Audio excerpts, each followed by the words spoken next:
Sense més, us presento el company i amic Ramon Ravella Pujol, que és també de la Gerència de Serveis de Medi Ambient, que ens farà la seva ponència. Gràcies, Ramon. Molt bon dia.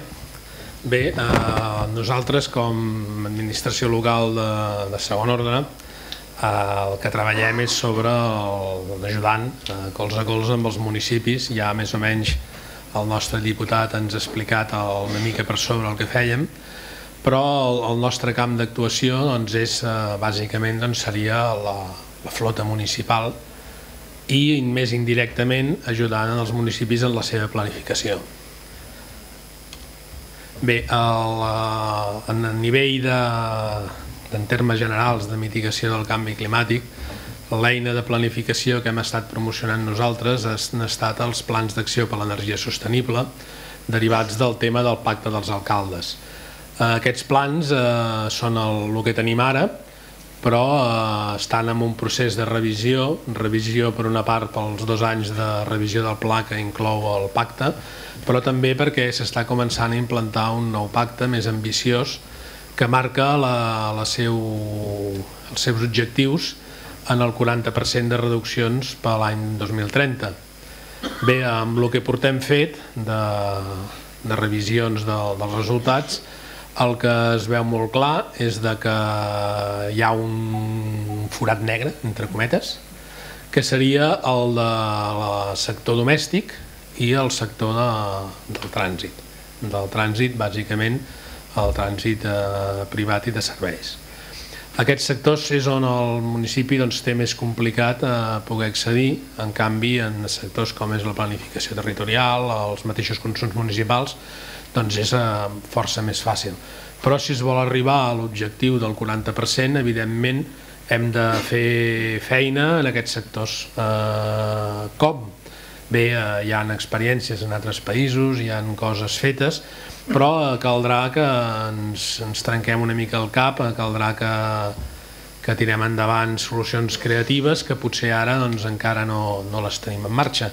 Però fa falta pensar el tema, repensar-lo, plantejar-lo i fer proves. Els que s'atreveixin a fer-les s'arrisquen a que els hi falli el peu i es doni una bona clatellada, però fa falta que els actors tirin endavant propostes agosarades en aquest camp, perquè si no, no arribarem al 40%. Llavors, amb les dades que tenim fins ara, que serien les dels PAEs antics, o sigui, l'objectiu del 20%, un objectiu que era realment menys ambiciós, la meitat d'ambiciós que el que hi ha actualment, veiem que les emissions municipals, el número d'accions en el camp municipal, les emissions municipals són només el 3% del total. En el moment en què vulguem arribar al 40%, evidentment el 3% aquest perd pes. Això seria el desglòs del tipus d'accions que tenen dintre del conjunt dels 200 i pico PAEs que tenim fets. I veiem que les accions relatives a la flota municipal i al transport públic, que no sé per què no està marcat el transport públic, se'n van al 16% de les accions que es planteja al municipi. És important i bàsicament aquí hi ha el desglòs d'aquestes accions i veiem que la majoria dels ajuntaments a l'hora de plantejar-se accions sobre el parc mòbil municipal les planteja en el sentit de canviar els vehicles. Per canviar vehicles hi ha 3 tipus d'accions bàsicament, que són les d'inclusió de criteris de sostenibilitat i de reducció d'emissions en els plecs de condicions, a la contractació, la introducció de vehicles de baixes emissions, que podria ser des de vehicles pràcticament convencionals fins a vehicles 100% elèctrics. El 100% elèctric està mal de cantó. I la que queda, una que en aquest seu moment va tindre força pes, que era del 14% de les accions, que eren els biocombustibles, a l'hora de comprovar l'acompliment de les accions no ha sigut precisament de les més avançades. segurament perquè el biocombustible ha perdut, diguem-ne, jerarquia en les prioritats, encara que no estigui escrit enlloc, enfront d'altre tipus de vehicle. Aquest seria l'escenari dels plans d'acció que evidentment han de canviar totalment de percentatges, tant en aquest nivell com en l'altre, ha de canviar totalment perquè ens enfrontem a uns reptes diferents. Hem de reduir encara més.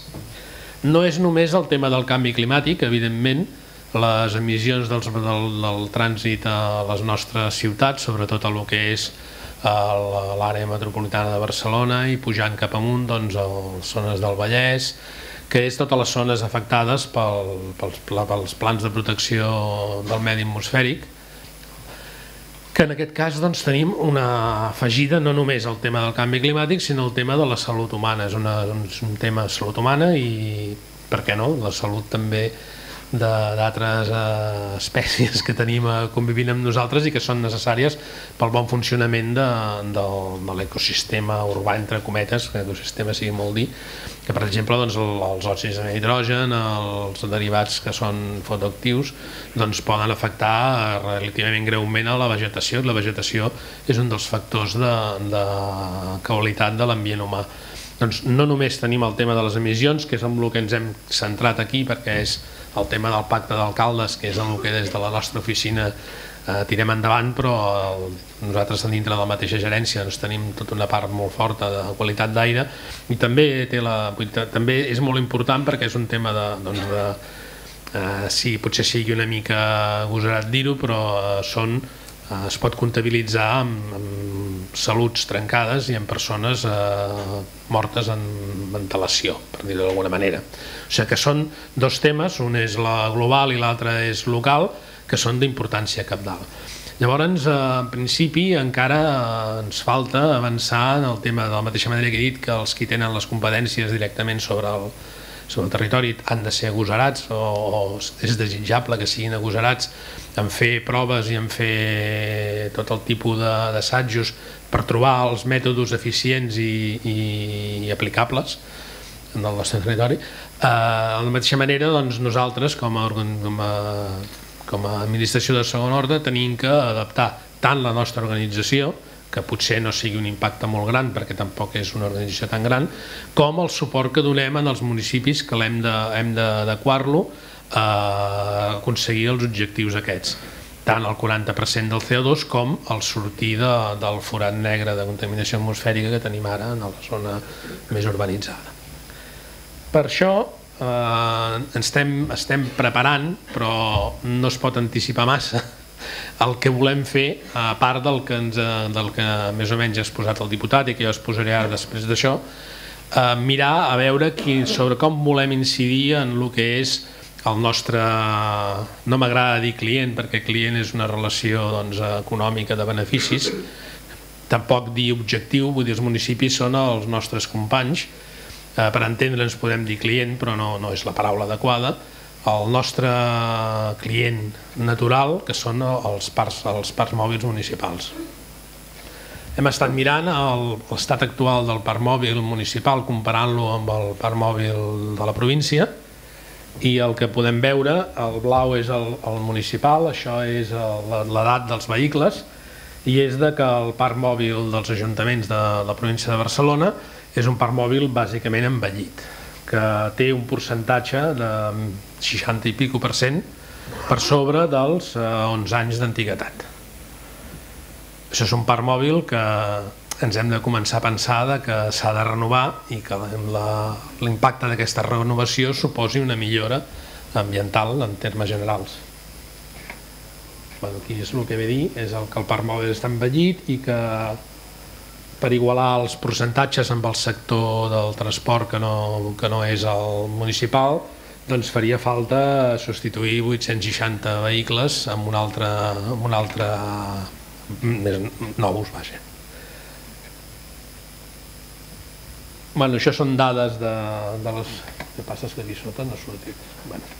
Aquí hi ha un tema que, clar, nosaltres, parlant del problema de la contaminació atmosfèrica i de les emissions, acabem centrant-nos en un tipus de municipi que sí que és veritat que és el que té més població implicada, però hi ha un altre conjunt de municipis a el que és la Barcelona, doncs que també tenen molta importància, no sols perquè són municipis iguals que els altres i els seus habitants doncs, tenen els mateixos drets i les mateixes necessitats que la resta d'habitants de la província, sinó també perquè, malgrat que tenen molta menys població que els municipis de la banda dreta de la diapositiva, malgrat que tenen molta menys població, en canvi administren molt més territori. La superfície dels municipis petits és molt gran i a més, en aquest territori hi ha la major capital de biodiversitat de Barcelona, de la província. Llavors se'ls ha de tenir en compte. Hi ha un tema que l'hem anat desenvolupant en aquest temps i és que el cost d'aconseguir resultats pels municipis petits és sempre molt més alt que pels municipis grans. O sigui, una tonelada estolviada en un municipi de 1.000 habitants ve a tindre un cost de 1.699 euros, mentre que una tonelada estolviada en un municipi dels grossos té un cost molt més baix, sobre els 342 euros. El fet que els municipis petits han d'afrontar uns costos més grans ens xoca amb la diapositiva anterior, en la qual veiem la distribució per edats dels parcs mòbils. Els municipis petits tenen un parc mòbil més renovat que els municipis grans. Té una explicació i és que dintre d'aquest dels de 1.000 habitants n'hi ha molts que són amb un únic vehicle o dos vehicles en el parc mòbil municipal. Llavors un esforç determinat dona per resultat una renovació notable del percentatge dels seus vehicles. Però de totes maneres veiem que no és gens despreciable la dels vehicles de més d'11 anys. Aquesta és la diapositiva dit abans, la dels costos. Aquesta diapositiva és important perquè ve a demostrar que viure en un municipi petit té més inconvenients a part dels que generalment es diuen. La següent sèrie de dades va vinculada al tema del tipus de combustible. I aquí ens trobem amb el mateix. El parc mòbil municipal té un pes molt important als vehicles de gasoil, els vehicles dièsel. Molt per sobre, bastant per sobre del parc mòbil general de la província. També, en canvi, amb el tema de la gasolina és més baix que la mitja i hi ha un factor esperançador, entre cometes, i és que en el tema d'híbrids és una miqueta més gran que la genèric, només una miqueta, i en el cas d'elèctrics domina, és pràcticament l'amo. El que passa és que, esclar, són uns números molt petits, en realitat. Però és un fet que als parcs mòbils municipals hi ha més vehicles elèctrics que en el parc mòbil provincial, el qual ve a demostrar que hi ha un gran espai de treball per incidir en el camp privat, perquè el camp privat arribés a tindre el mateix percentatge de vehicles elèctrics que el parc públic, voldria dir que hi hauria un número notable de vehicles elèctrics circulant pel carrer i segurament les places de carregar vehicles elèctrics tindrien cua si no es mantinguessin les mateixes. O sigui, si només de la mateixa manera que abans dèiem que el parc mòbil públic dels municipis ha de rejuvenir-se i que per rejuvenir-se canviant 860 vehicles, renovant 860 vehicles, ja adelantaríem el sector privat provincial.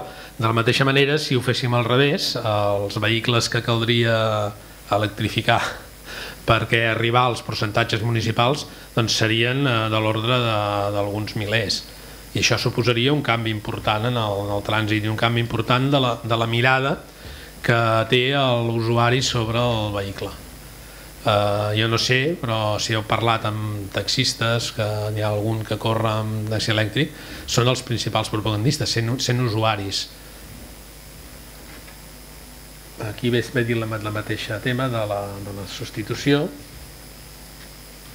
I aquí ens trobem amb l'altra cara de la moneda de la diapositiva d'abans de la distribució segons el tamany del municipi.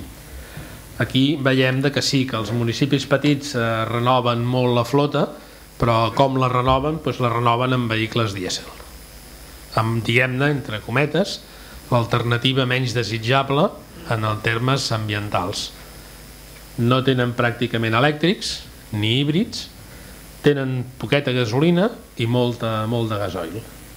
Mentre que si ens anem al parc mòbil dels municipis més grans, doncs veiem que la situació està més equilibrada. Ja és pràcticament igual gasolina i gasoil i apareixen els altres sistemes de propulsió. Per què? Ens trobem el mateix d'abans. Al municipi petit li costa més tot i evidentment a l'hora de fer una cosa tria el més econòmic i el més econòmic, almenys fins al moment, és el que ha fet el municipi petit, és optar pel gasoil.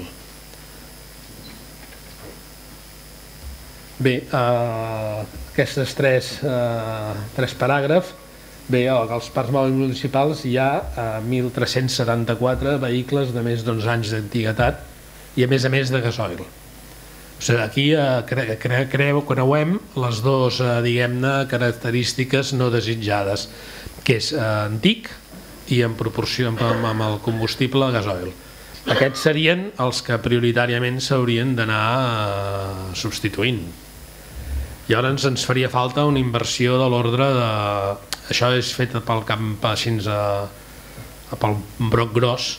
De la mateixa manera posem entre 22 i 28, doncs podria ser entre 20 i 35, perquè és un número pres d'aquesta manera. De totes maneres no hem separat el tipus de vehicle i segurament doncs no és el mateix substituir la petita camioneta de la brigada d'un municipi pla que el vehicle que fa servir els serveis municipals d'un municipi amb pendents.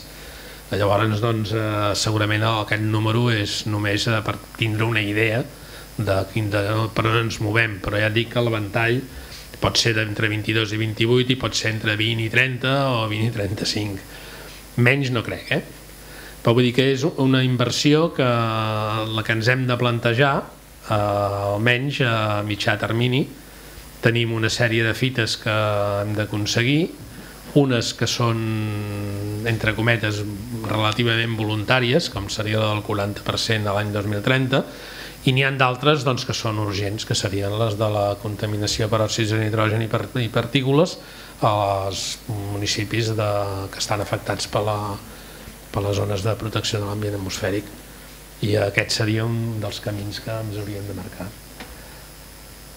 Ara bé, aquí ens trobem amb un tema que també és important i és que el canvi de vehicle no és la manera real de poder arribar a tindre una situació en la que les emissions siguin baixes i que a més les emissions que són danyines per les persones, pels animals, per les plantes i fins i tot pels edificis, que ens calen més coses. De fet, si traslladem les emissions de la ciutat en els punts de generació d'energia, millorem la vida dels habitants de la ciutat, però continuem mantenint unes emissions que a la llarga ens afecten el conjunt globalment. És cert que ja amb els vehicles que es proposa substituir són més eficients, és un avenç en eficiència i és un avenç en qualitat de vida a les zones urbanes, però no deixa de ser una cosa a mig camí, si això no va acompanyat realment d'un canvi molt seriós en el que és la mobilitat, tant la urbana com la dels municipis petits i allunyats, si no hi ha canvis notables en això, si no canviem els models, les pautes i les polítiques, avançarem, però a la llarga podem trobar-nos una altra vegada en la mateixa situació, en una situació semblant. Això seria, en base de totes aquestes coses, és en base del que estem intentant pensar les possibles accions de la Diputació sobre el tema aquest dels vehicles de baixes emissions i més eficients. Actualment, doncs, això és més o menys el que hem parlat amb el senyor diputat, que ha explicat ell molt per sobre. Jo ho explicaré una mica més en detall. Sempre s'ha de fer una mica de propaganda del que fem nosaltres, però ja dic que això és una cosa que forçosament ha d'estar en procés de canvi i d'orientar-lo d'una manera diferent. La Diputació de Barcelona doncs, porta temps treballant en mobilitat, no només en mobilitat elèctrica, no només en mobilitat de vehicles, sinó que hem actuat molt en la promoció de la bicicleta, en la racionalització de la mobilitat urbana, però és evident doncs, que per avançar necessitem intervenir sobre el tema del vehicle, que de fet és el focus emissor. Aquí parlem de la col·laboració institucional en diferents projectes, un d'ells és el que dona lloc en aquesta jornada. Després seria l'actuació interna, amb la qual ens hem d'esforçar una mica més, però que ja es va avançant, que seria el parc mòbil de Diputació, que és un parc mòbil que s'ha anat racionalitzant molt els darrers anys, que ha deixat de ser un parc mòbil que estava fragmentat, que estava al càrrec dels serveis finalistes, i ha passat a ser un parc mòbil realment corporatiu, gestionat per una organització que es preocupa pel manteniment, per l'adquisició, i anem avançant en el tema i de fet en un termini raonable es aniran substituint els vehicles i cada cop també és una qüestió d'hàbits, de conduir vehicles que no són els que ens estàvem acostumats, la Núria riu, però que ens anirem acostumant i en un termini, doncs ja dic, un termini raonable es aniran substituint i cada cop serà vehicles de més baixes emissions i més eficients. De fet, aquests darrers temps s'han incorporat 6 vehicles elèctrics. Llavors, ja entrant en el que fem nosaltres cara als municipis, això, la cessió de bicicletes elèctriques per als tècnics i la policia local, és la continuació d'un programa que en broma li dèiem el Bicípolis, que era la cessió de bicicletes convencionals. En principi la dirigíem a la Guàrdia Urbana, sobretot a la Guàrdia Urbana dels municipis plans, o sigui, sobretot a la Guàrdia Urbana dels municipis del litoral. Al Maresme vam tindre molta clientela, del Baix Llobregat i en el Garraf. Aquest programa doncs, va arribar al seu tope i va sorgir per una via una mica curiosa. El tema de la bicicleta, de les meves bicicletes elèctriques, era una demanda que feia la mateixa Guàrdia Urbana. Clar, els guàrdies urbanos, els homes, la gent que ja és gran, que ja va camí a la jubilació, treballen sobretot, entre altres coses, a part de tasques més administratives que no pas de patrulla i tot això, treballen molt en el tema de portar notificacions i de repartir determinades documents vinculats amb ells. Llavors hi havia guàrdies urbanos d'una sèrie de pobles, concretament un del Maresme, que deia que clar, que a ell li costava molt fer-ho en bicicleta, perquè volia fer-ho en bicicleta i que si no podíem incloure bicicletes elèctriques. Llavors vam començar tímidament amb una part del lot de bicicletes amb una bicicleta elèctriques i bé, malgrat que nosaltres seguim pensant que la bicicleta mecànica per fer patrulles ciclistes doncs segurament sigui molt millor que la bicicleta elèctrica, perquè és més pròxima, perquè no té motor, però que requereix és veritat que requereix una forma física que els urbanos joves tenen perfectament, que en canvi en municipis més rurals, per tècnics municipals que no tenen per què estar tan en forma, i perquè també això és un motiu que el diré ara i després diré que no l'he dit, i és que econòmicament era en el que podíem tindre un cert impacte amb el pressupost que fèiem anar, perquè un vehicle elèctric amb el pressupost que fèiem anar haguéssim tardat diversos anys en poder-ne comprar un. En canvi, amb la bicicleta elèctrica vam poder introduir la mobilitat elèctrica, encara que sigui a un nivell de bicicleta elèctrica, no deixa de ser mobilitat elèctrica i introdueix un factor d'acceptació qui fa servir la bicicleta elèctrica, doncs segurament en un moment determinat no tindrà tants problemes en agafar un scooter elèctric, que per exemple en els scooters elèctrics sí que són bastant refractaris molts membres de la policia local, i de la llarga doncs tampoc tindrà tants problemes en accedir a un vehicle elèctric. Seria un canvi com el que va propiciar el Bicing a Barcelona quan els carrers es van omplir de ciclistes.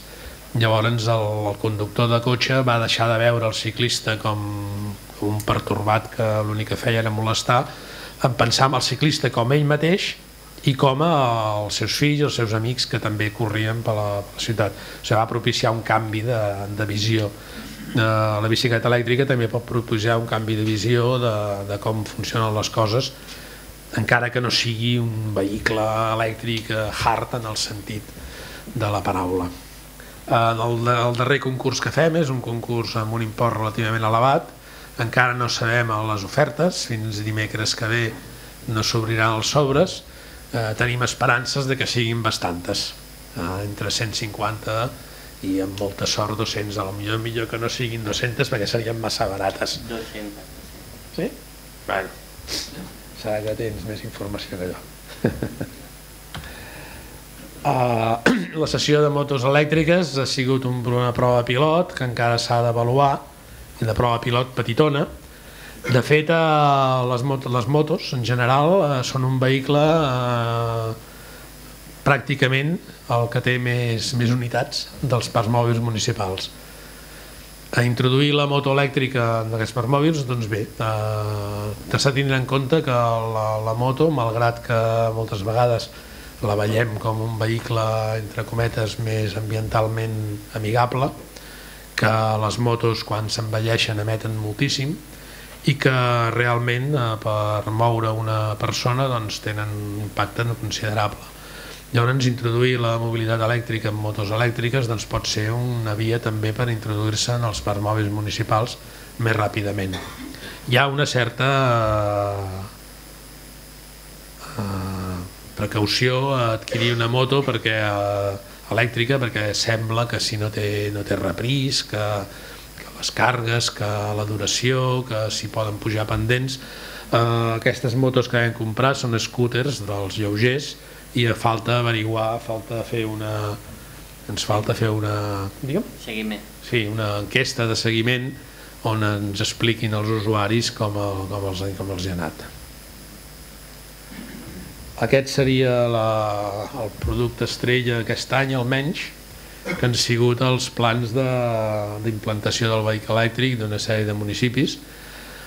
Estan en fase d'elaboració, però tenim moltes esperances i amb alguna jornada, igual l'any que ve el repetim, amb alguna jornada, quan ja estiguin en marxa, doncs seria la qüestió d'explicar com ha anat la cosa, perquè s'estan elaborant en col·laboració entre nosaltres, una consultora i els tècnics municipals, i el que deia, de la relació d'aquests tres actors, una consultora compromesa en el tema també, tot s'ha de dir, de la interacció d'aquests tres actors, doncs aviam què surt, quines idees ens surten i si ens surt alguna cosa una mica nova.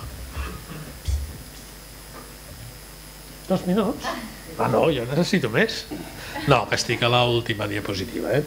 Llavors, en resum, això són uns punts que resumeixen al final. Ara llegir-los tal vegada sigui una mica una passada, tenint en compte que les presentacions estaran penjades, que és una jornada sense paper, llavors us les descarregareu i aquests punts de fet són un resum de tot el que s'ha anat dient, tampoc cal insistir. Llavors, moltes gràcies per haver-me aguantat i tindre en compte que d'aquí un temps jo imagino que es podrà parlar de coses molt diferents, potser no, però significativament diferents, esperem que sí.